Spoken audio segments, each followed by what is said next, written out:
Halo semua, apa kabar kalian? Saya berharap kalian tetap sehat dan semangat selalu ya. Teman-teman, hari ini saya ingin membahas tentang pekerja migran yang dianiaya oleh anak majikan. Kasus Lina, Miss Yuni, dan Faisal So telah selesai. Walaupun kemarin saya masih melihat ada ya status-status yang masih tidak mengenakan tentang klarifikasi sana dan sini, tetapi hari ini saya ingin membahas tentang pekerja migran yang dianiaya oleh majikan.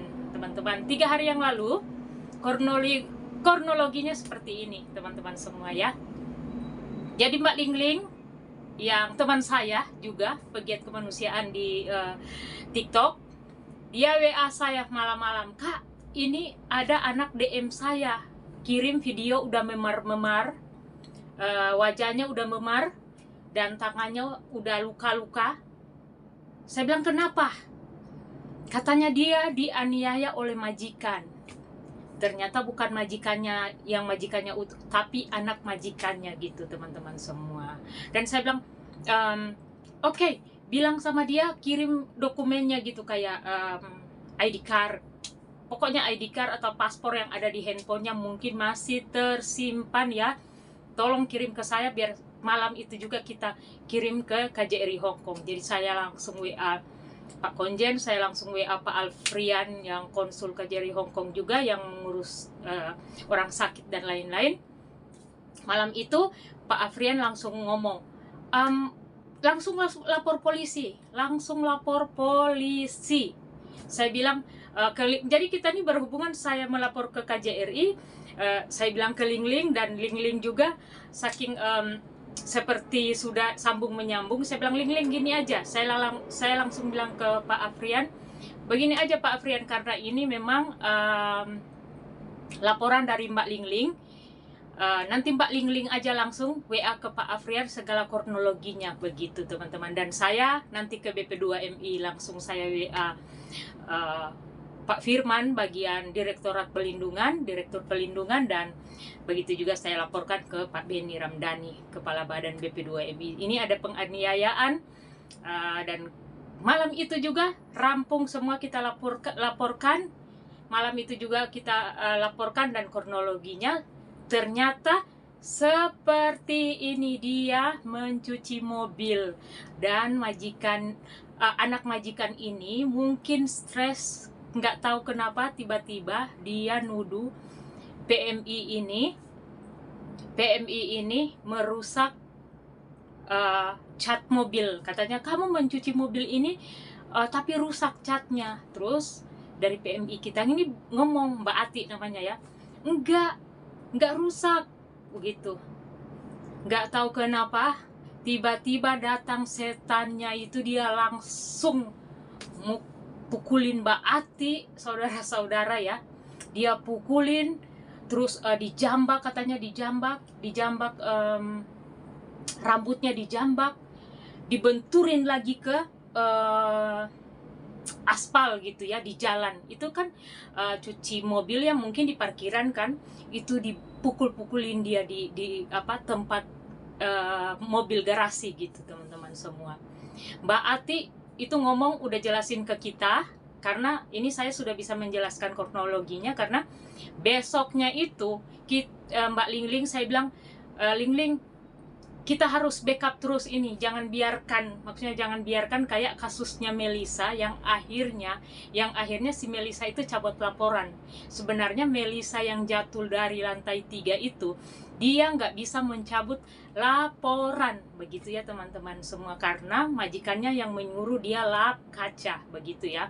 Kita nggak usah lagi bahas tentang Melissa, tapi kita kembali ke topik ini, bahwa saya bilang, Lingling ayo, jangan biarkan nih kita tetap cover dia, gimana caranya nih biar dia jangan terpengaruh, karena memang udah memar-memar. Kalau saya tuh yang cuman suka-suka viral ya, yang tiap ada video share, malam itu pun kita bisa share loh, karena memang full videonya itu ada di kita, dari wajahnya memar-memar, di rumah sakit udah ini, di sini ini luka, di sini luka, di sini luka. Bayangkan teman-teman, naik darahku. Dalam hati ini orang bisa biar dirimu di penjara lama gitu ya. Jadi saat dia dipukulin, katanya dia tuh berpikir gini, kasihan anakku di rumah gitu. Dia langsung ada kekuatan. Saat dia ingat anaknya, dia ada kekuatan untuk melarikan diri. Bayangkan teman-teman, yang di Hong Kong tahu Taipo itu jauh banget dari pusat kota. Mereka tinggal di kayak kampung begitu, perumahan-perumahan ya, tahu kan di Taipo kan, jauh-jauh dari bahkan Siupa, transportasi pun itu jarang-jarang begitu. Akhirnya dia cepat-cepat kabur dari bos anak majikan itu. Dia langsung lari dan bertemulah orang Hong Kong yang menolongnya. Itu langsung ditelepon 99, dia langsung menelpon orang Hong Kong itu, langsung menolongnya, menelpon polisi dan langsung dibawa ke rumah sakit. Untung aja, kasihan dia bisa bertemu orang Hong Kong yang baik itu, teman-teman. Jadi ini pengalaman buat teman-teman semua yang mungkin tiba-tiba ada majikan kayak kesetanan begitu, itu langsung telepon aja 999 itu, 93 kali ya. Dan malam itu langsung dibawa ke rumah sakit. Besoknya tuh, karena kan kita udah hubungi Pak Konjen, kita udah hubungi KJRI Hong Kong ya. Dan hari itu saya langsung pagi lagi saya WA Pak Konjen, gimana nih untuk kasus ini. Udah Pril, Pak Afrian hari ini akan ke agensinya begitu. Jadi Mbak Ati itu selesai diurusi di rumah sakit, di perban dan sebagainya. Besoknya itu dia langsung keluar, tapi backup oleh KJRI, langsung ke KJRI untuk membuat laporan semuanya dan ke agensi. Dan KJRI sudah wanti-wanti di agensi bahwa tidak ada yang bisa menekan Mbak Ati ini gitu. Dan kami sudah bikin grup hanya kami bertiga, saya sama Ling Ling sama Mbak Ati. Jadi apapun yang terjadi, kayak dia mau pergi ke rumah sakit, dia dimintai keterangan ini, besoknya lagi nanti minta keterangan lagi dari polisi, itu kita tahu begitu, kita pantau terus. Jadi dia tuh kayak tadi, Kak, ini aku mau terima gaji. Saya bilang oke, kalau gaji kamu yang kemarin memang harus diterima, tapi hati-hati jangan menandatangani sesuatu yang kamu nggak ngerti gitu ya. Aduh ya Tuhan, itu kalau teman-teman bisa lihat itu fotonya, jengkel banget. Aduh, kayak ini anak majikan ini udah keterlaluan banget loh. Untung aja dia bisa kabur. Kalau dia nggak kabur, bisa mati loh. Bisa babak belur loh dia. Itu, aduh, nggak kebayang loh mentalnya. Ini kita bertiga nih di grup, saya sama Mbak Ling Ling itu terus menyemangati dia gitu. Udah fokus aja ya untuk kesembuhannya. Oke, mungkin kesembuhannya itu dia akan sembuh secara fisik, tetapi secara mental tuh dia mungkin ya ada trauma sih. Saya aja yang lihat tuh kayak, ini kenapa kayak gini gitu ya. Dan miris banget. Aduh, keterlaluan. Jadi kasus yang kemarin itu nggak seberapa guys. Yang kasus kemarin dipulangin dengan ini ada penganiayaan gitu ya. Dan ada orang mau jenguk dia di rumah sakit dan akhirnya nggak jadi jenguk gitu. Saya bilang, ada beredar di sosial media katanya dirimu dibantuin bla bla, dikunjungi. Nggak pernah Mbak, karena waktu saya udah masuk di rumah sakit itu, diantarin oleh polisi ke rumah sakit. Dan malam itu saya langsung hubungi Mbak Ling Ling. Besoknya saya langsung keluar dari rumah sakit, langsung di cover oleh KJRI. Maksudnya KJRI bawa ke kantor KJRI dan sama orang KJRI juga gitu. Sampai pulang ke agensi itu masih diantarin oleh orang KJRI.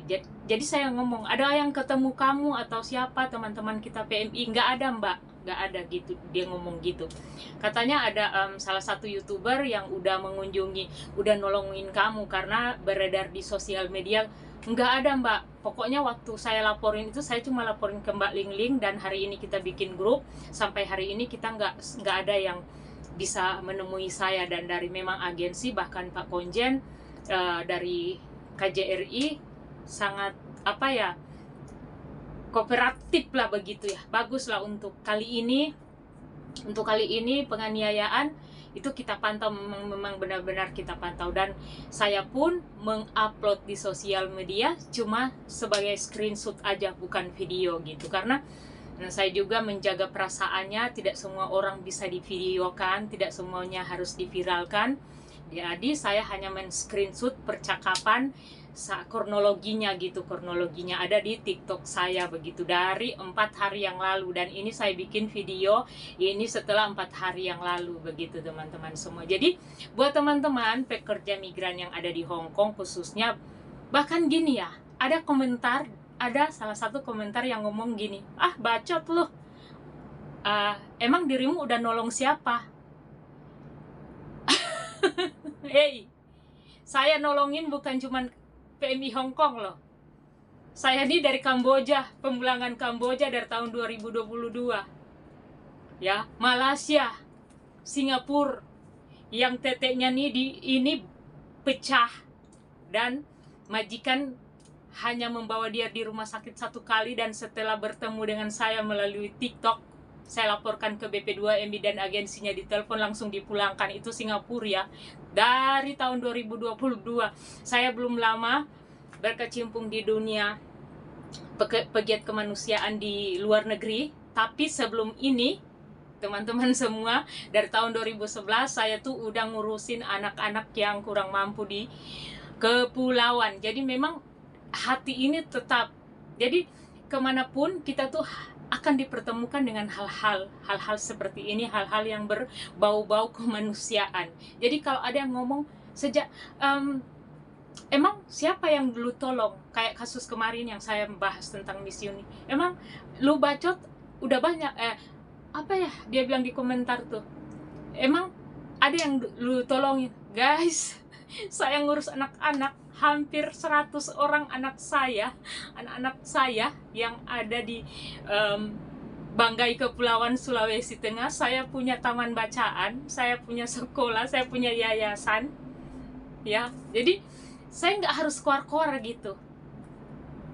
Jadi yang kemarin tuh saya bahas, bukan saya ngoceh ke apa namanya Miss Uni yang kemarin-kemarin itu, enggak.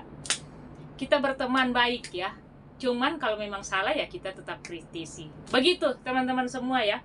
Jadi saya hanya mengupdate apa yang terjadi di 3 hari 4 hari ke belakang, selesai kasus yang kemarin, dan sekarang ada kasus yang baru, yaitu penganiayaan oleh anak majikan kepada pekerja migran Indonesia ya. Dan sekarang kita lagi menghandle ini untuk benar-benar ada efek jerah buat anak majikan yang saat ini sudah ditahan oleh kepolisian, udah dipenjarakan. Jadi kita tinggal menunggu proses demi proses persidangan ya teman-teman semua.